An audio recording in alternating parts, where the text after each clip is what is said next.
हजारो भाविकांचे श्रद्धास्थान असलेले पाताळेश्वर मंदिर हे वलगाव ते चांदूर बाजार मार्गावरील दर्याबाद गाव येथे आहे। हे गाव भातकुली तालुक्यातील असून येथील पाताळेशेष नागार्जुन बहुउद्देशीय संस्थेद्वारे मागील 60 वर्षांपासून रथसप्तमी महोत्सव थाटात केला जातो। कार्यक्रमाची सांगता महाप्रसादाने केली जात असून हजारो भाविक याचा लाभ घेतात। पाताळशेष नागार्जुन बहुउद्देशीय संस्थेद्वारे दरवर्षीप्रमाणे यंदाही रथसप्तमी महोत्सव आयोजित केला असून सदर कार्यक्रमाची सुरुवात 28 जानेवारीला तीर्थस्थापनेने करण्यात आली होती।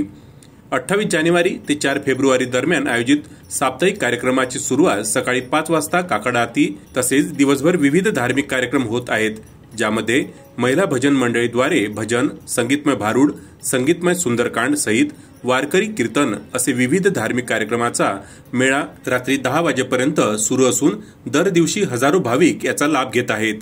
Vidarbha news bureau, Amravati.